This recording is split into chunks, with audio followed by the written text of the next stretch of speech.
Quería, antes de comenzar, y no es un gesto protocolario, agradecer a la organización su disposición a acoger una comunicación como esta, situada en un terreno entre varias disciplinas y, por tanto, con una profunda interdisciplinariedad que dificulta entenderlo desde una sola de esas disciplinas a las que interesa la desinformación, que en estos momentos ocupa estudios muy importantes de la teoría de la comunicación, pero también de la ciencia política y de la sociología.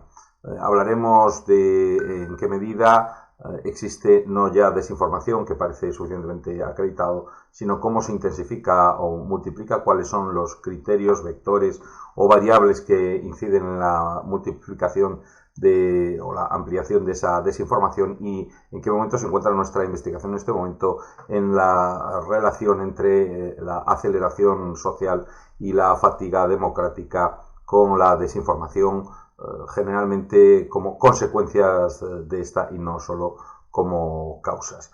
¿Cuáles son los ejes explicativos de esta ponencia? En primer lugar, partir de la constatación de que en este momento la comunicación política obedece a las reglas o al paradigma de la hiperconectividad. Estamos todos con algún tipo de dispositivo conectado 24 horas al día, todos los días del año. Ya no es necesario no ya estar delante de una pantalla de televisión o leer un periódico, sino estar conectado ni siquiera por ordenador o por portátil, sino con nuestros teléfonos, de tal manera que ese paradigma de la hiperconectividad, tan relacionado con el proceso de digitalización de nuestra vida, en la que una buena parte de las relaciones, no solo políticas, también sociales, también económicas y también en parte académicas, han pasado del mundo presencial al mundo digital, genera unas dinámicas desconocidas hasta hace algún tiempo. Dentro de ellas, las dos que más nos preocupan a este equipo interdisciplinar son las que se refieren a la turbopolítica y la turboopinión, de las que tendremos ocasión de hablar dentro de un momento como multiplicadores o intensificadores de la desinformación. Tiene mucho que ver con las tendencias actuales de empaquetado de mensajes, sobre todo de mensajes políticos. Le interesa a los partidos, le interesa a los líderes, en alguna medida también le interesa a los medios digitalizados que ese empaquete ya no exige un esfuerzo de personal tan significativo como el que el periodismo tradicional demandaba, pero ha dado lugar a un menor afán crítico de selección dentro de esos mensajes, particularmente aquellos que están estandarizados por los partidos políticos y terminan generando una visión un tanto cenital, de arriba abajo, de la comunicación política, en la que se cuenta aquello que le interesa a los líderes políticos por encima de ninguna otra cosa, y que es aceptado o comprado con cierta facilidad por sus seguidores, pero que interfiere en el proceso comunicativo de todos aquellos que tienen algún interés legítimo y lo más neutral u objetivo posible por la política, cuando no están llamados a participar en ella de forma inmediata, ni siquiera como no ya cargos públicos o cargos orgánicos, pero ni siquiera ya como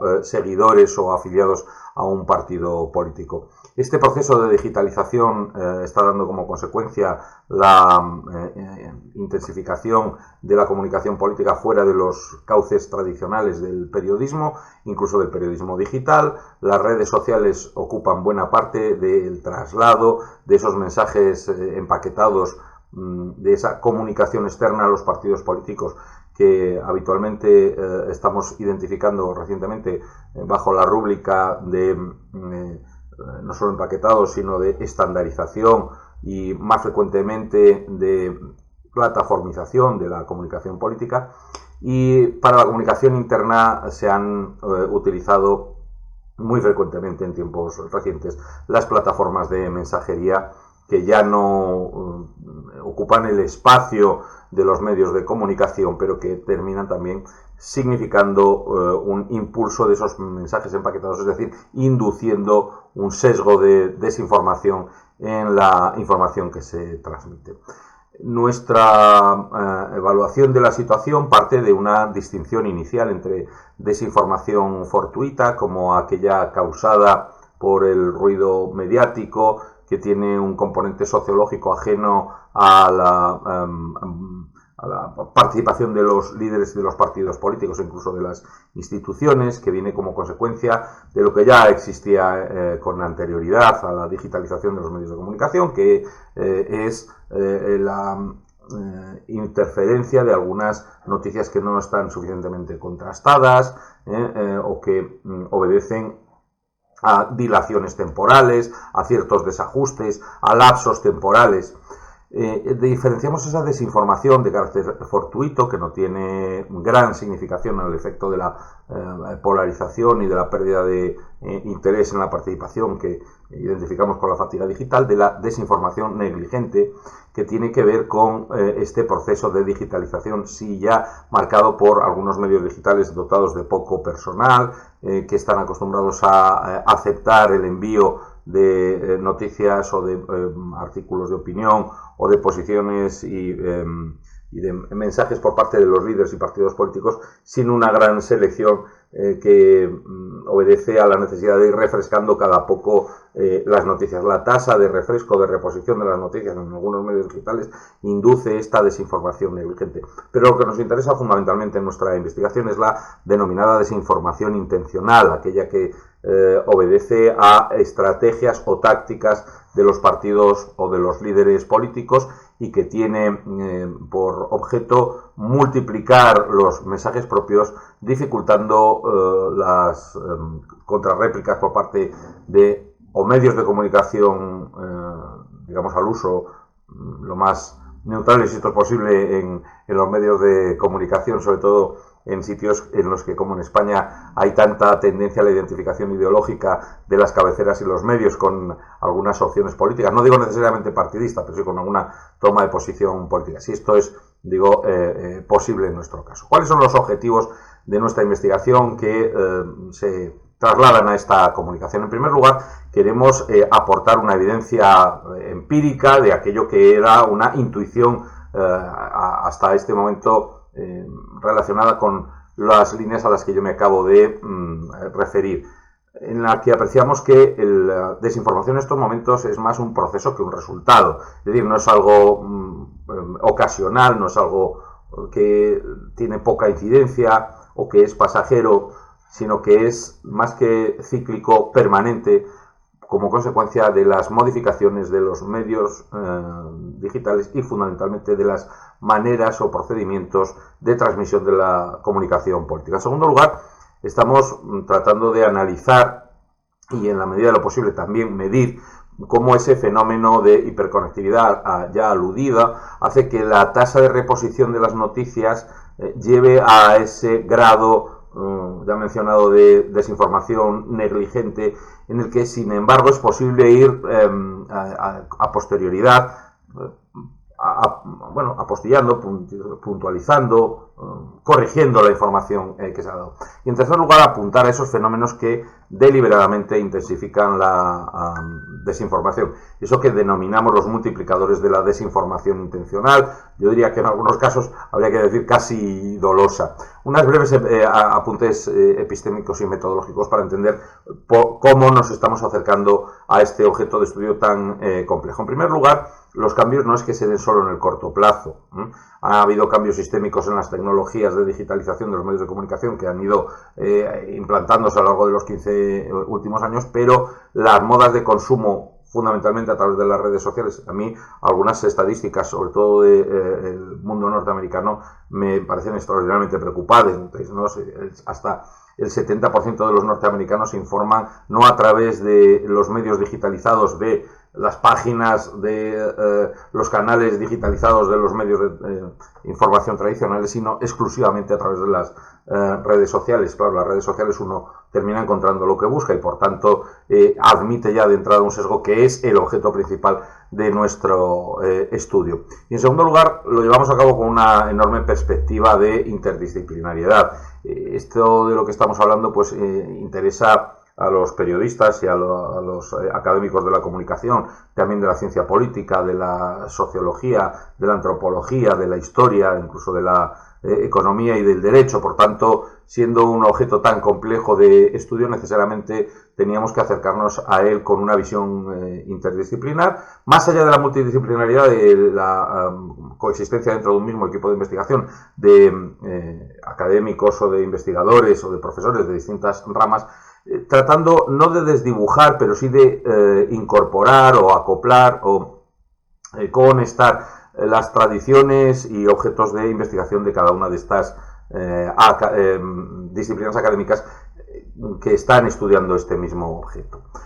¿Cómo es nuestra metodología? Por un lado es cuantitativa, es lo que llevamos, no digo más retraso, pero que todavía no ha dado todos los frutos que esperamos al final, mediante una encuesta que, en fin, pues tiene no solo ya un periodo de realización en el que se está terminando, sino un coste económico importante, que nos va a llevar a poder obtener, mediante un análisis mixto, también parcialmente cualitativo, una actualización de la escasa revisión o revisión de la bibliografía escasamente existente en este momento todavía. No es una crítica, es una simple constatación de que estamos en un momento muy incipiente para que lo que desde el punto de vista político y periodístico es algo ya más que una intuición, desde el punto de vista académico sea una constatación empírica, y lo estamos haciendo a través de la interpretación de los mensajes, a través de un método comparado. Comparamos los mensajes en ese método contrastivo de partidos políticos, de instituciones y de líderes políticos institucionalizados y orgánicos, que tienen dimensiones muy distintas. Le damos ese enfoque politológico comparativo, y luego nos interesa un cierto análisis del discurso desde el punto de vista comunicativo, para lo cual tenemos también algunos lingüistas en ello. Manejamos fundamentalmente dos hipótesis. La primera de ellas es que el acceso a la información política a través de plataformas digitales, ya sean de los medios, ya sean de mensajería, refuerza ideas políticas preconcebidas, es decir, incorpora un sesgo aceptado de origen, que a veces es imperceptible para el receptor, pero que tampoco le preocupa mucho. La gente termina encontrando aquello que busca, no quiere la opinión ajena, quiere reafirmarse en las opiniones propias. Y la segunda hipótesis es que este proceso de plataformización digital de los mensajes termina ocasionando desinformación interesada, en cuanto que refuerza la no ya existencia, sino la incidencia muy notable de las cámaras ecopartidistas en la repetición o reiteración de los mensajes, y las burbujas de filtro, insisto, porque uno termina buscando aquello que desea encontrar, ¿no? Tenemos algunos factores contextuales que nos parecen extraordinariamente importantes. La democracia, no digo que esté en riesgo, pero tiene todavía un espacio de mejora. Las teorías sobre la calidad democrática tienen mucha relación con la fiabilidad de la información y con los efectos nocivos o disolventes de la participación y de la deliberación política que suponen la desinformación. En tercer lugar, la plataformización lo que conlleva es una estandarización de los mensajes. Hay poca contestación a lo que dicen los contrarios, hay poca crítica, desde luego hay ningún diálogo, sino que cada uno de ellos contrapone mensajes unidireccionales. Al final, lo que tenemos es la conversión en buena medida de los mensajes en pura propaganda, y hay una fusión, un acercamiento inmediato entre información y opinión que debían estar más contrastados. El origen de esta situación, los politólogos lo centramos en esto que hemos denominado la turboopinión, como una forma de expresar la turbopolítica. La competencia entre los medios de comunicación requiere diferenciarse, la tasa de reposición de las noticias requiere todavía mayor y más inmediata diferenciación. La inmediatez hace que la noticia de un minuto requiera no ya modificarse, sino taparse con otra en el minuto siguiente, y ahí hay un campo abonado para, como poco, el error, y cuando no, una deliberada manipulación, ¿no? Y esto da unas consecuencias verdaderamente preocupantes. Se repiten los temas, pero no son los temas que le interesan a la ciudadanía, son los temas que le interesan a los políticos, ¿no? Y hay un tratamiento muy formal por parte de los gabinetes de los que emanan esas noticias en las instituciones y en los partidos políticos. Hay poca interacción con los ciudadanos, no con los seguidores, no con los propios, no con los afiliados o militantes, sino con los ciudadanos. se promueven grandes mensajes estereotipados y ahí es más fácil la desinformación. Lo que no se persigue es informar adecuadamente al adversario, si acaso confundirlo, y la desinformación se basa en una información selectiva y no siempre clara o deliberadamente pocas veces clara, ¿no?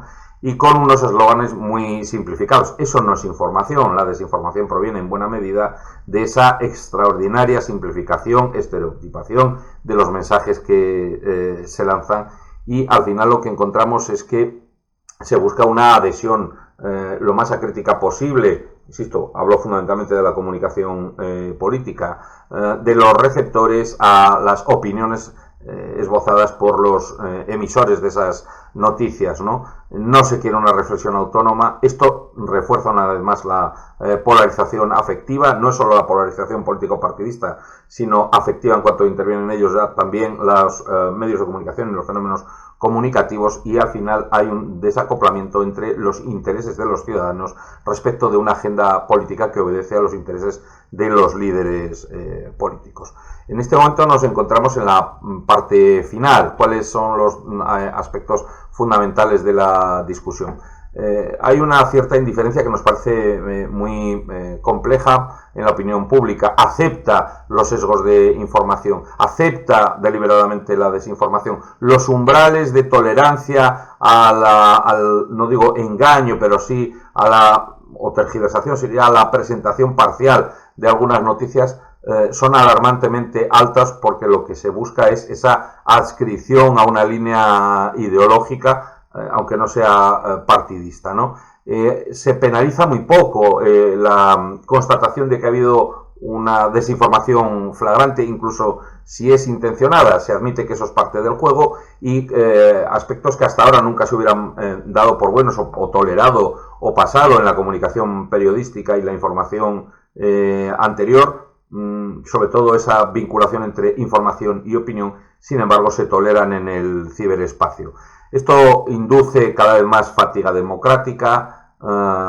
Siguen las noticias aquellos que están muy interesados o muy concienciados o son muy militantes de una causa política, y hay unos altos estándares o porcentajes de desafección ciudadana en general, ¿no? Bueno, aquí entramos en un cierto bucle, en una retroalimentación de esta relación entre partidos, medios y ciudadanos, que es la parte que nos falta por investigar. ¿Cuáles son las conclusiones a las que hemos llegado hasta este momento? Pues que la turboopinión, que insisto es esa forma de expresar comunicativamente la turbopolítica, refuerza la polarización afectiva, no la reconduce, desde luego no la minora, las está reforzando cuando no amplificando, y esos umbrales de mayor tolerancia a la desinformación por una cierta complicidad o guiño ideológico son la mejor evidencia de ello. Se está borrando la distinción entre opinión e información. Se nos ofrece información en tiempo muy rápido por esa enorme tasa de renovación de las noticias, y eso se mezcla con opinión, y los receptores a veces no son ni conscientes de ellos, ¿no? Eso hace que haya una mayor condición de propaganda que de difusión pública de noticias, en lo que se transmite a través de los medios digitalizados empaquetados, y es el reino de las noticias falsas, de las fake news, con una proliferación proporcional, por lo menos hasta ahora lo que hemos venido, no es ni mayor ni menor, es exacta o directamente proporcional al avance de la polarización afectiva que se mide desde el punto de vista sociológico y politológico.